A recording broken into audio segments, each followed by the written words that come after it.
Alright guys, so I'm getting ready to get on the road with some members of the band, and we'll be trying out something new. Yeah, we're going there. So for almost as long as I've been playing guitar, I've been somewhat snobby when it comes to tube amps. I've never really embraced digital until this year when I started using Helix for some things, and then I acquired a Ruby and used it for some things.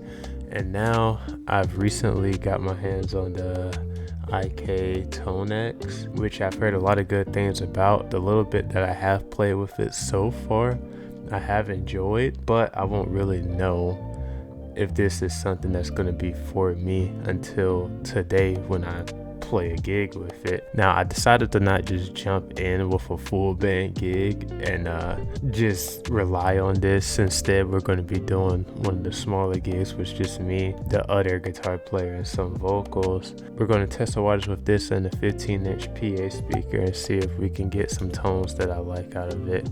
I've already downloaded some models. Big shout out to Tone Junkie TV for having such great models readily available for free and for purchase. So I'll try to link his store down below, because that's primarily what you're going to hear me using is Tone Junkie Tonex models. I'm going to go ahead and get ready to get on the road, and I'll see you guys in a little bit. So peace.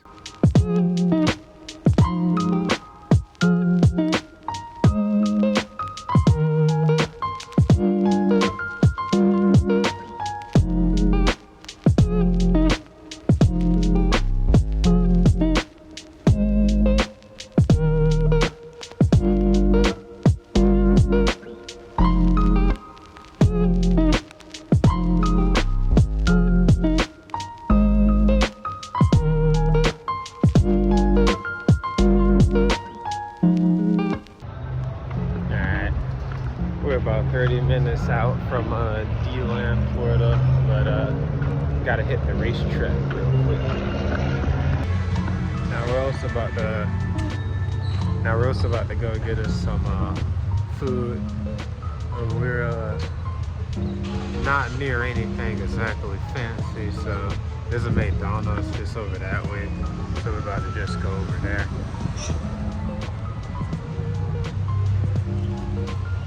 Yeah, it's funny because D-Line is so close to here, and D-Line is such a nice looking city. But yeah, let's get to it.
Okay guys, so yesterday I didn't get as much footage as I would like to, so I'm actually going to just take you guys with me to church, where I'm going to be trying out some more Tonex things, see how it goes. I'm a little bit tired from the drive yesterday. I didn't get home till 2 a.m. I'm going to get some coffee in my system.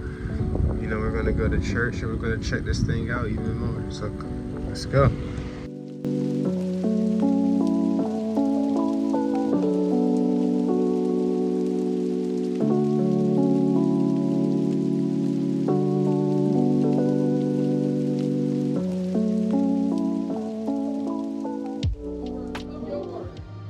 When we go outside of these four walls, God, help us, Lord God, to be a great representation of you. God, we love you today, and we didn't tell you when we woke up this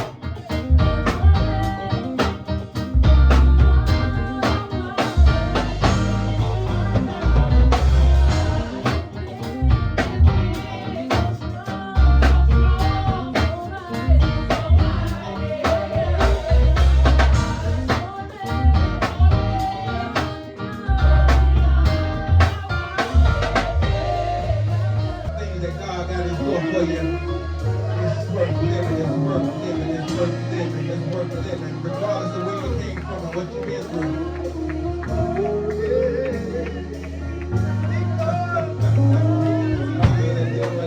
The devil in trouble today, y'all. I don't know. Life is worth living.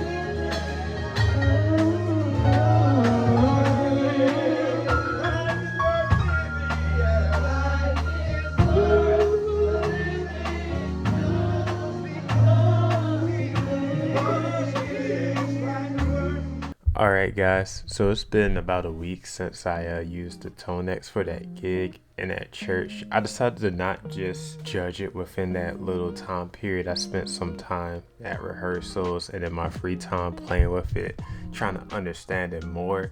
And I've come up with a small list of pros and cons from the experiences that I've had with this pedal so far. Got it right here. Now, I actually really like this thing. So let's just get right into it and talk about the goods and the bads and whether or not this may be for you or it may not be. So the first pro is that you have multiple amp voices in one spot. So if you're like me and every few months you kind of crave something different, I'll go through a deluxe reverb phase and then I'll go back to Marshalls and then I want a Vox and I'm back to Marshalls and stuff like that. This is one of the best solutions for that type of thing in my opinion. My first con about it is that there's no fast way to tell if models have the effects on it. So a big thing about the Tonex is that it has a built-in reverb, compressor, and noise gate. I think it would be really cool if there was maybe just small indicator lights somewhere on this thing. I know the chassis doesn't really have that type of thing going for it now, but if there's a way to incorporate that, it would be nice to be able to just see when there's a reverb on, when there's a compressor on, when there's a noise gate on, so you know ahead of time. Because I felt like I was trying out some models that had a compressor. Dude, this compressor feels extremely strong in the sense that I would play high notes and it would feel like this thing was clipping. Say if I go for an Albert King bend on the 15th fret, the note would just not register until I pick a lower note to play on the guitar. That literally was happening at the gig, unfortunately.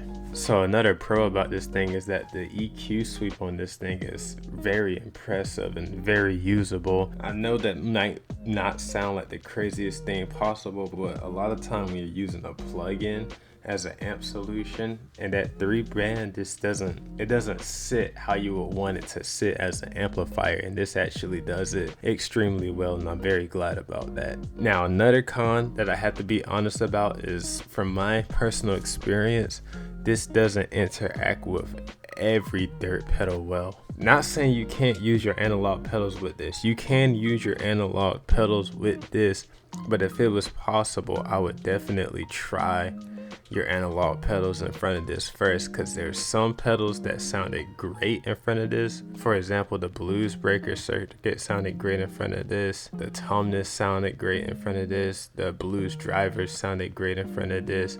But there were a few pedals that I had that I kept trying to dial them, I just couldn't find it. And you know, that's a personal opinion thing. That's a personal opinion. For me, like an ODR Mini didn't sound as great as I would have liked it to in front of this.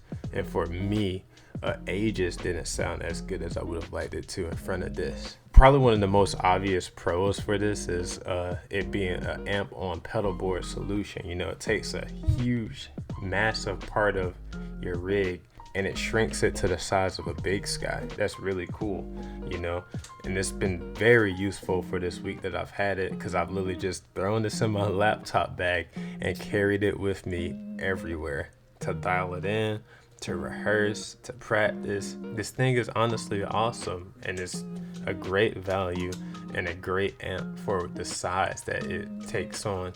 Now, another con is that it felt like something that I kept tweaking instead of playing. Now, that could just be my personal experience as somebody that's new to it, but I found myself oftentimes scrolling, bending down, changing parameters.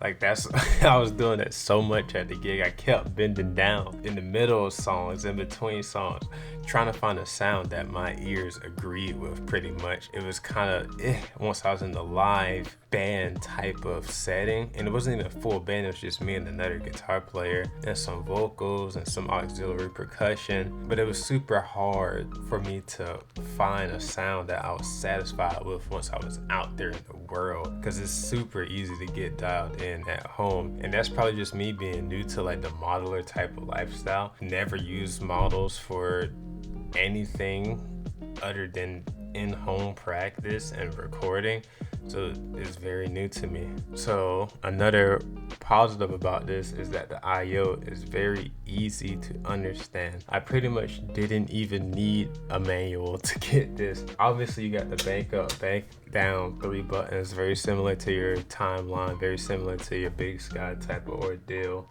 But you know, you had this parameter knob, so obviously the top side controls the top functions and the bottom side controls the bottoms. It's really easy to learn how to save and go through stuff. There's some deeper menu diving options that you probably are going to need your manual for, but out of the box, this is very easy to just pull out and understand almost immediately. So it's pretty great, honestly. So the last con about the Tonex is that this is probably another user error thing, to be honest. I felt swallowed in the mix or just outright too loud. It was kind of hard for me to sit in the mix. And this also could be a thing that, hey, I'm using a PA speaker and a modeler. The other guitar player is using a Hot Rod Deluxe.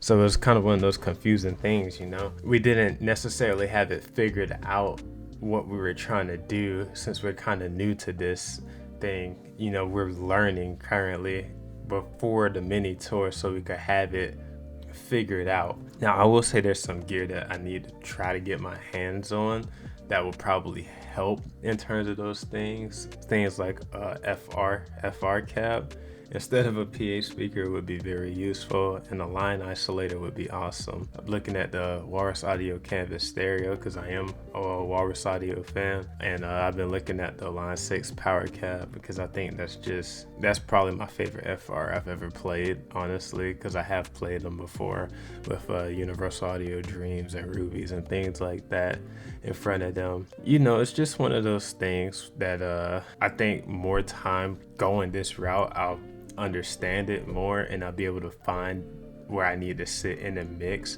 with a modeler, because I don't fully understand that aspect of owning one of these just yet. But we're going to get there. I think we're definitely going to get there. Overall, do I think this is a good purchase? I think this is a great purchase. I think this is a really good value, to be honest. What you can do with this, there's nothing else on the market that gets you into amp capturing for this type of budget. You know, I do have the things I don't like about it. Almost sure are user errors that I just got to figure out over time.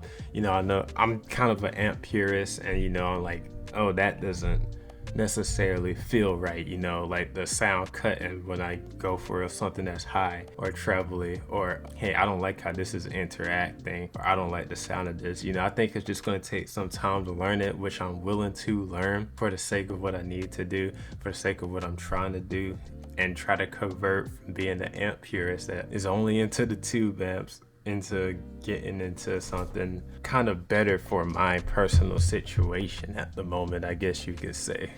Hopefully you guys stay tuned in as I spend more time with the Tonex, learn more about it, and eventually build a pedal board out of it. I got something I want to show you guys. Just give me 1 second. This thing's freaking plugged up, man.